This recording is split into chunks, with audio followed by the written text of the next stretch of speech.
So I thought I would do a Creance tutorial session because I've been doing all these videos using the Creance, and I realized that I've never demonstrated on how it's set up. So probably have quite a few people that are watching that are getting ready to do this for themselves for the first time. They're getting a new bird or thinking about it, or gonna start using free-flying birds in their education demos.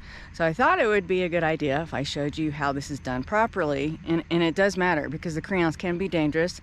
It can create problems either in your training or in the safety of your bird.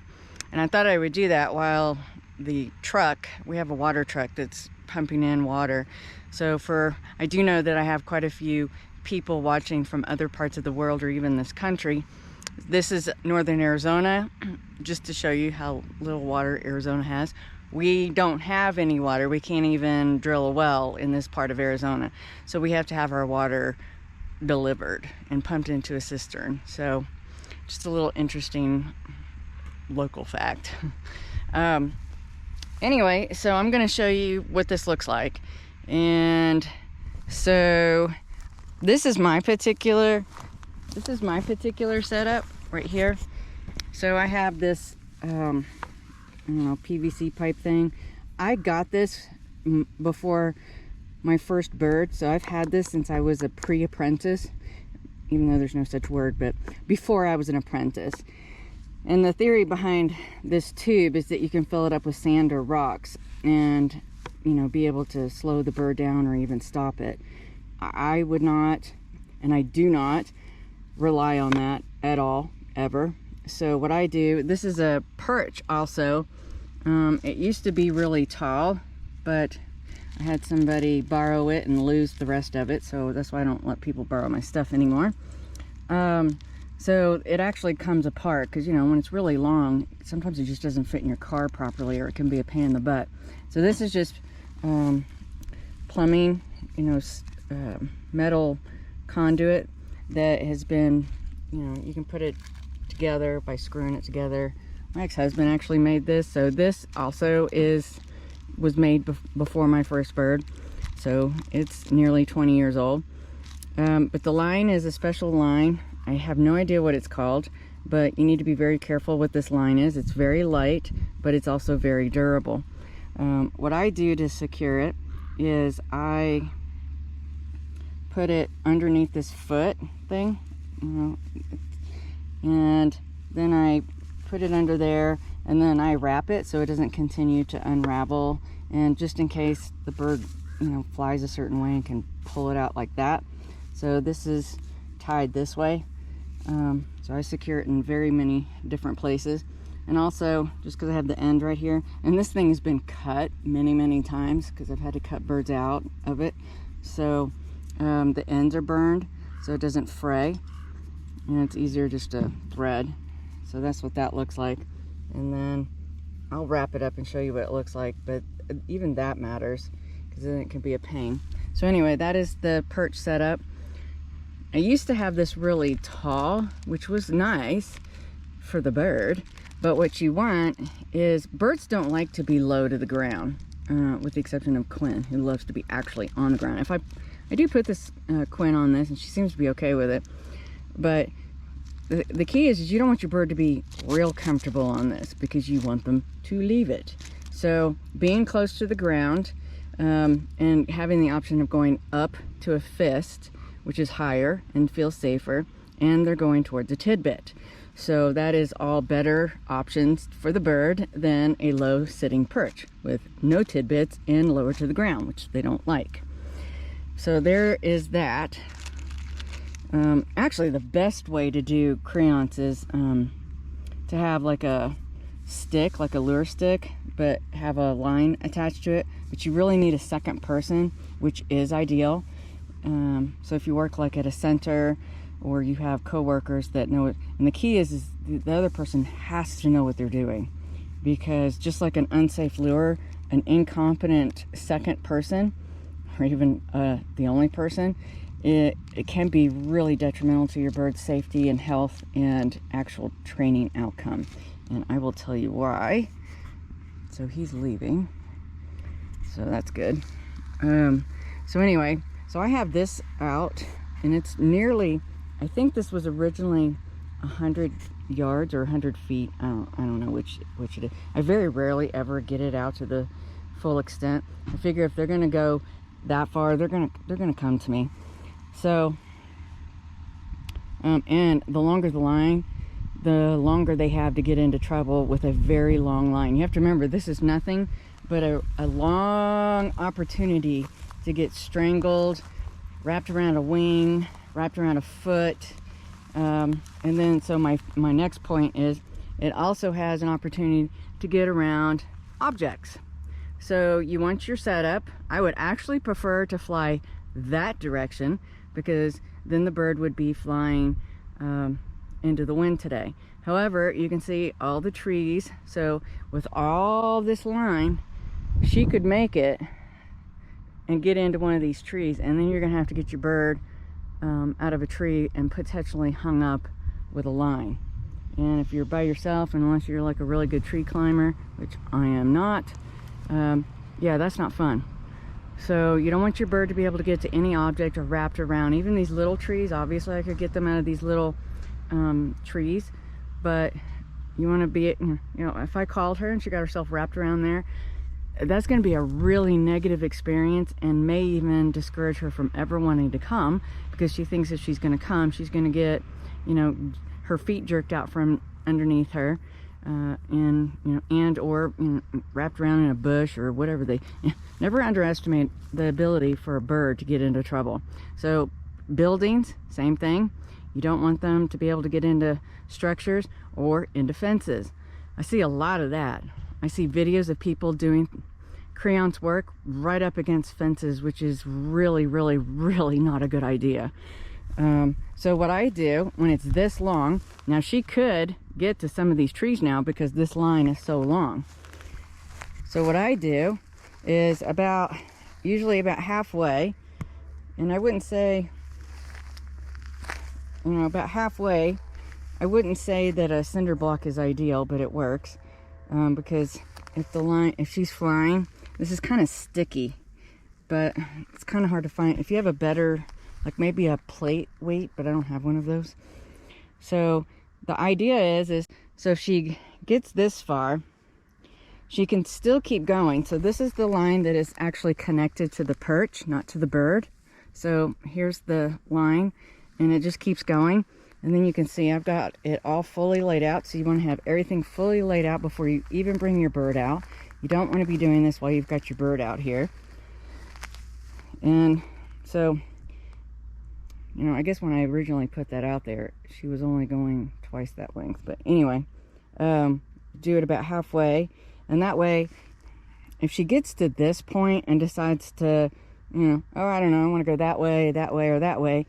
With that weighted, she can't go any farther than what this line is. So it just kind of helps her keep her in this designated safe area. What I'm trying to say is you're cutting the radius in half, and she doesn't have the room to get into anything. And this is the risk. Now that she's got all this line, you know, she starts really hauling it and decides to, you know, go past me a little bit, you know, beside me. By the time she gets to especially a large falcon that can gain some speed really quickly, by the time she gets to the end of all this line, she could really jerk herself and potentially even, you know, pull some things out of their joint sockets or break a leg, or it would certainly be a really bad experience. This is where actually a second person is more ideal. So a second person would be holding the Creance in the middle, and this is where experience helps, if that second person sees that bird starting to veer, they can start controlling the speed on the bird, start reining that bird in, so it's not a, you know, an instant jerk under their feet out from underneath them. So that's where that is. And also the other I guess obstacle or hazard is what's on the ground. So we don't mow our grass. We prefer it to be natural for wildlife and the ecosystem.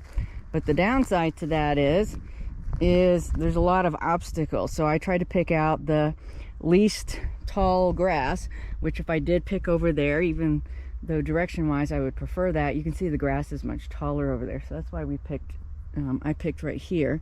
So, you know, so she's coming, she's pulling all this line through all this grass, which is also why I try to keep her out of these thistles, because she actually did land in the thistle even though we were way over there. She's so crazy on the lure. So this thistle would be could actually stop her mid-flight, and then that would really discourage her from wanting to come to you if she's, you know, gonna have her feet jerked out from underneath her on her way there. I mean, to her it's a punishment, so you don't want that. And then also the other thing that I do is, let's say I'm trying to call her and I can see, and I've got all this line, but I don't have control over it because I'm all the way over here and obviously I can't reach it. And so I'm trying to call her and I see her kind of looking around, not really paying attention. I know there's a possibility that she's going to bugger off some other direction. So when I see that, I go ahead and just pick up the line and see what she's going to do. Because there's no point. Now we're going to have the train. There's no point. All the tourists going to the Grand Canyon. Gotta love tourists. Okay. Now I forgot what I was even saying. Oh, damn. What was I saying?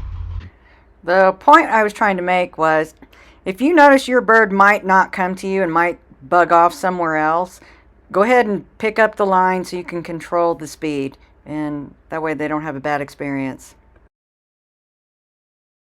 My last point, I hope, will be my last point, is, so you can see that I've got this all laid out. Now when I came out here and marked this out, I actually walked to the end of where the bird could reach the actual end of the line. So it's like, you know, over here somewhere, but let's pretend you're in the dirt. We don't have, I want to go in the, I'm going to do it on the gravel, even though it hurts my knees, but it's better than getting all wrapped up, because all this tall grass actually damages their feathers. So especially as crazy as she is, and it's just harder to manage the line because it gets in the grass. And so like, let's pretend that this is the end of the line, and you want to keep in mind that you're going to have about, you know, 6 inches to actually tie knots onto the bird. So what I do is I'll mark it so I know not to call the bird past this, because if I do, she's going to run out of line and that's going to jerk her feet out from underneath her, which would be a terrible experience. So just keep that in mind, and I think that might be it. It does matter, because you could really damage your bird's psyche, you can really damage your bird's body. So this is really important. And if you don't do safety and all this, you could really you could lose your bird if you don't tie knots properly. I always daisy chain mine, so that means I take 3 falconry knots in a row and tie them. And so I've mentioned that a little bit in other videos, but because I see some really scary stuff sometimes, where mostly people doing very long lines in an area that has a lot of obstacles. So like, you know, they could get hung over a fence or into a tree or wrapped around something or up on a building. And, you know, I've been doing this for nearly 20 years and I've never had a bird stuck in a tree. I have had a bird go into a tree because the other person that was helping me was not paying attention. This is where competency on the second person does matter. And I'm not saying that to be snarky or be mean or whatever. And it's not about that. It's about your bird, and it's about doing what's right for your bird and keeping the ego in check and the political correctness, or, you know, not hurting people's feelings, you know. So, and I've had one go up on a building. All of them were coral, so imagine that. So my female Harris hawk that is my oldest, and she's also my most obedient, because I have trained her from day one all the way through. She's never been with anybody else, and she's quite obedient, but she can be a pain in the butt at the same time, which is why I'm the only person that's ever had her, because nobody wants her. So I hope this was helpful. It really is important. And I want to make one final point. This isn't the only way you can set up a Creance training line setup. This is just how I do it. This is how I prefer to do it, what works for me and my particular habitat, or where I usually fly my birds. And the other way that there's really nothing inherently wrong with it, I just don't use it, is where there's a line where each end of it is staked into the ground, and then there's a ring with another leash, and the bird runs along that line with the ring. And it could be probably a little bit easier even than my setup, but I don't use it because there's too many multiple points of failure. So if one of those ends pop off, then the bird's got a ring, a leash, or a line, and all the equipment attached, and they're cut loose out into the environment, which is a real hazard. You know, they could fail somewhere else. The ring could pop off, then there's that extra line, or it could pop off somewhere else. It's just too many points of failure for my comfort. So with my system, the only point of failure is really at the jesses. So I tie 3 daisy-chained falconry knots that go through the actual jesses, not the swivel, not the leash extender, the actual jesses. So if it fails at the knots, the only thing that's going to be left on this bird are jesses that she can pull out, and she won't get hung up on anything, and there's no leash. You know, obviously she'll be cut loose, and that's bad in itself, but at least she won't get hung up. Also, the other reason is Arizona's soil or ground is incredibly hard. It's mostly compacted sand, volcanic rock, and other hard substances. For me to even just get that perch in the ground is nearly impossible. I actually have to have somebody else do it that weighs a whole lot more than me, because I just can't get it into the ground. And to have 2 more points that need to go into the ground would just be nearly impossible.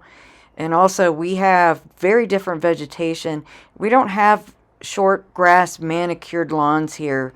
We're pretty rugged and rough and have a lot of pointy plants and rugged landscape, and it just would be too difficult. And then finally, the other reason is I actually take this setup into other fields, so my birds are comfortable in different locations, and I can test that out before I cut them loose.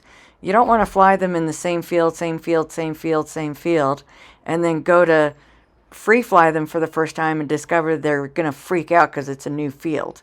So I test that out before I actually cut my birds loose. And it just would be too difficult to set up a system like that. So this is just easier for me.